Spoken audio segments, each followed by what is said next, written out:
ಸ್ನೇಹಿತರೆ, ನಮ್ಮ ಚಾನಲ್ನ ಮತ್ತೊಂದು ವಿಡಿಯೋಗೆ ನಿಮಗೆಲ್ಲ ಪ್ರೀತಿಯ ಸ್ವಾಗತ. ಇವತ್ತಿನ ಈ ವಿಡಿಯೋದಲ್ಲಿ ನಾನೊಂದು ನಿಮಗೆ ಒಳ್ಳೆ ಕಥೆಯನ್ನು ಹೇಳಲಿದ್ದೇನೆ. ಆ ಕಥೆಯನ್ನು ಸಂಪೂರ್ಣವಾಗಿ ಕೇಳಿ, ಏಕೆಂದರೆ ಈ ಕಥೆಯ ಸಾರಾಂಶವನ್ನು ನೀವೇ ಕಮೆಂಟ್ ಬಾಕ್ಸ್ನಲ್ಲಿ ತಿಳಿಸಬೇಕು. ಅದಕ್ಕೋಸ್ಕರ ಕಂಪ್ಲೀಟಾಗಿ ನೋಡಿ. ಬನ್ನಿ ಸ್ನೇಹಿತರೆ, ವಿಡಿಯೋ ಶುರು ಮಾಡೋಣ. ಒಂದು ದಿನ ರೈತ ಪ್ರವಾಸ ಹೋಗ್ಬೇಕಂತ ಎಲ್ಲ ಸಿದ್ಧತೆಗಳನ್ನು ಮಾಡುತ್ತಾ ಇರ್ತಾನೆ. ಎಲ್ಲ ಸಿದ್ಧತೆಗಳು ಮುಗಿದಾದ್ಮೇಲೆ ಹೊರಡಲು ಸ್ಟಾರ್ಟ್ ಮಾಡಬೇಕಾದ್ರೆ ಒಂದು 50 ಕಿಲೋಮೀಟ್ರು, ಒಂದು 100 ಕಿಲೋಮೀಟ್ರು ದಾರಿಯಲ್ಲಿ ಸಾಕಿದಾಗ ಒಂದು ಹಳ್ಳಿ ಸಿಗುತ್ತೆ. ಆ ಹಳ್ಳಿಯಲ್ಲಿ ರೋಡಿನ ಅಕ್ಕಪಕ್ಕ, ರಸ್ತೆಯ ಅಕ್ಕಪಕ್ಕ ಎಲ್ಲೇ ನೋಡಿದರೂ ದ್ರಾಕ್ಷಿ ಹಣ್ಣು. ರಾಜನಿಗೆ ಆಶ್ಚರ್ಯ, ಇದೇನು ಮರೆಯ, ಎಲ್ಲೂ ನೋಡಿದರೂ ದ್ರಾಕ್ಷಿ ಹಣ್ಣು ಹಾಕಿದರೆ ಹೊಲದಲ್ಲಿ, ಇವರಿಗೆಲ್ಲರಿಗೂ ಆದಾಯ ಚೆನ್ನಾಗಿ ಬರುತ್ತಾ ಹೆಂಗು ಅಂತ ಆ ಹೊಲದ ಮಾಲೀಕರನ್ನು ಕೇಳಲು ನಿಲ್ಲಿಸ್ತಾರೆ.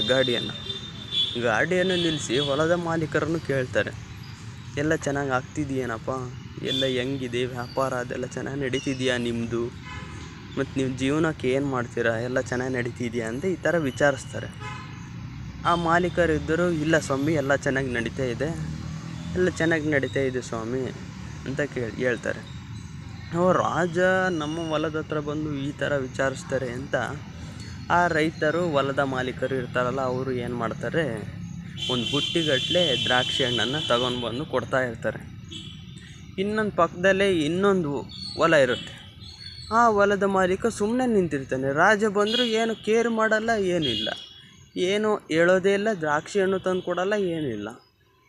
ಆವಾಗ ಆ ಮಾಲೀಕನ ಹತ್ರ ಈ ರಾಜ ಹೋಗ್ತಾನೆ. ಆ ಮಾಲೀಕನ ಹತ್ರ ಹೋದಾಗ, ಏನಪ್ಪ ಎಲ್ಲರೂ ಈ ಥರ ತಂದು ಕೊಡ್ತಿದ್ದಾರೆ, ಎಲ್ಲ ಮಾತಾಡಿಸ್ತಿದ್ದಾರೆ, ನೀನೇನಪ್ಪ ಮಾತಾಡಿಸ್ತಿಲ್ಲ, ಮತ್ತು ನಿನ್ನ ಹೊಲದಲ್ಲಿ ಏನು ದ್ರಾಕ್ಷಿಗಳೇ ಬಿಟ್ಟಿಲ್ವಲ್ಲ, ಮತ್ತು ಏನು ಮಾಡ್ತೀಯ ನಿನ್ನ ಜೀವನಕ್ಕೆ ಅಂತ ರಾಜ ಕೇಳ್ತಾನೆ ಆ ಮಾಲೀಕನಿಗೆ.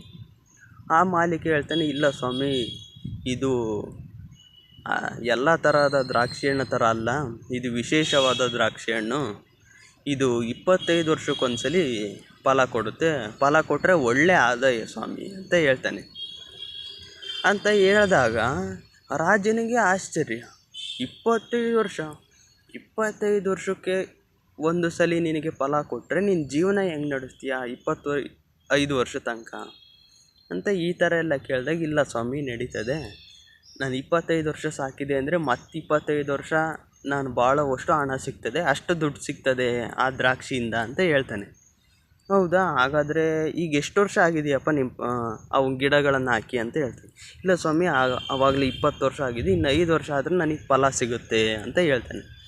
ಇನ್ನು 5 ವರ್ಷ ಆದಮೇಲೆ ನನಗೆ ನೀನು ಆಸ್ಥಾನಕ್ಕೆ ಬಂದು ಒಂದು ಬುಟ್ಟಿಯಷ್ಟಾದರೂ ನನಗೆ ತಂದು ಕೊಡ್ತೀಯನಪ್ಪ, ನನಗೆ ಆ ಫಲಗಳನ್ನು ತಂದು ಕೊಡ್ತೀಯನಪ್ಪ, ನಾನು ಅದು ಹೆಂಗಿರ್ತವೆ, ಟೇಸ್ಟ್ ಹೆಂಗಿರ್ತವೆ ನಾನು ನೋಡಬೇಕು ಅಂತ ರಾಜ ಹೇಳ್ತಾನೆ. ಆ ಥರ ರಾಜ ಹೇಳಿದಾಗ, ಆಯಿತು ಸ್ವಾಮಿ, ನೀವು ರಾಜರು ನನ್ನ ಹೊಲಕ್ಕೆ ಬಂದು ಫಲ ಕೊಡಬೇಕು ಅಂತ ಕೇಳಿದ್ರೆ ನಾನು ಕೊಡ್ದಂಗೆ ಇರ್ತೀನ, ಇಲ್ಲ ಸ್ವಾಮಿ, ನಾನೇ ನಿಮ್ಮ ಮನೆಗೆ ತಂದು ಕೊಡ್ತೀನಿ ಅಂತ ಹೇಳ್ತಾನೆ. 5 ವರ್ಷ ಆಗುತ್ತೆ. 5 ವರ್ಷ ಆದಾಗ ರಾಜನ ಮಾತಿಗೆ ತಪ್ಪದೆ ಆ ಮಾಲೀಕ ಏನು ಮಾಡ್ತಾನೆ, ಒಂದು ಬುಟ್ಟಿಯಲ್ಲಿ ಹಾಕ್ಕೊಂಡು ಅವರ ಹೆಂಡತಿ ಮಕ್ಕಳನ್ನು ಕರ್ಕೊಂಡು ಜೊತೆಗೆ ಆ ರಾಜನ ಆಸ್ಥಾನಕ್ಕೆ ಹೋಗ್ತಾನೆ. ಹೊರಗೆ ಸೇವಕ ನಿಂತಿರ್ತಾನೆ. ಆ ಸೇವಕ ಏನು ಮಾಡ್ತಾನೆ, ಯಾರೋ ನೀವು ಬುಟ್ಟಿಯನ್ನು ಏನು ತಂದಿದ್ದೀರಾ, ಇಲ್ಲ 5 ವರ್ಷದ ಹಿಂದೆ ನಾವು ರಾಜರಿಗೆ ಈ ಥರ ಹೇಳಿದ್ವಿ, ಅವರು 5 ವರ್ಷ ಆದಮೇಲೆ ಹಣ್ಣುಗಳನ್ನು ತಂದು ಆಸ್ಥಾನಕ್ಕೆ ಕೊಡಿ, ಹೆಂಗಿದೆ ನೋಡಬೇಕು, 25 ವರ್ಷ ಬೆಳೆಸಿದ್ದಾರೆ ಅಂದರೆ ಹೆಂಗಿದೆ, ನಾನು ಟೇಸ್ಟ್ ಮಾಡಬೇಕು ಅಂತ ಹೇಳ್ತಾನೆ. ಆವಾಗ ಸೇವಕ ಹೋಗಿ ಕೇಳ್ತಾನೆ, ಹೌದು ನಾನು ಹೇಳಿದ್ದೆ, ಅವನು ಒಳಗೆ ಬಿಡು ಅಂತ ರಾಜ ಹೇಳ್ತಾನೆ. ಒಳಗೆ ಬಿಟ್ಟಾಗ ಎಲ್ಲರಿಗೂ ಕೊಡ್ತಾನೆ. ರಾಜಗೆ ಹೋಗಿ ಕೊಟ್ಟಾಗ ರಾಜ, ಸೇವಕರು, ಅವರು ಮೊಮ್ಮಕ್ಕಳು, ಮಕ್ಕಳು ಪ್ರತಿಯೊಬ್ಬರು ಆ ಹಣ್ಣು ತಿಂದು, ಅಯ್ಯಪ್ಪ ಇದೆಂಥ ಹಣ್ಣು ಮಾರೆ, ತುಂಬ ಚೆನ್ನಾಗಿದೆ, ಅದ್ಭುತವಾದ ಹಣ್ಣು, ಇವೇನು ದ್ರಾಕ್ಷಿ ಹಣ್ಣು, ಏನು ಸೇಬೆ ಹಣ್ಣು ಆ ಥರ ಇದೆ, ದಪ್ಪ ಎಲ್ಲ ನೋಡಿದರೆ ಅಂತ ಹೇಳ್ತಾರೆ. ಈ ಥರ ಹೇಳಿದಾಗ ಆ ರಾಜ ಏನಾದರೂ ಆಸ್ಥಾನಕ್ಕೆ ಹೋದಾಗ ರಾಜ ಕೊಡ್ತಾನೆ ಏನಾದರೂ ಒಂದು. ಆವಾಗ ಈ ಮಾಲೀಕನಿಗೆ ಏನು ಕೊಡ್ತಾನೆ ಅಂತಂದರೆ, 1 ಎಕರೆ ಹೊಲ ಚಿನ್ನದ ನಾಣ್ಯ ಮತ್ತು ಇತರೆ ಸಾಮಗ್ರಿಗಳನ್ನು ಕೊಟ್ಟು ಕಳಿಸ್ತಾನೆ. ಆಮೇಲೆ ಉಳಿದ ಮಾಲೀಕರು ಇರ್ತಾರಲ್ಲ, ಹೊಲದ ಮಾಲೀಕರು ಮಾತಾಡ್ಸಿರ್ತಾರೆ, ದ್ರಾಕ್ಷಿ ಹಣ್ಣು ರಾಜನಿಗೆ ಕೊಟ್ಟಿರ್ತಾರೆ. ಆ ಮಾಲೀಕರಿಗೆ ಅಸೂಯೆ ಹುಟ್ಟುತ್ತೆ. ಅಸೂಯೆ ಹುಟ್ಟಿ ಈ ರಾಜನ ಆಸ್ಥಾನಕ್ಕೆ ಅವರು ಕೂಡ ಬರ್ತಾರೆ.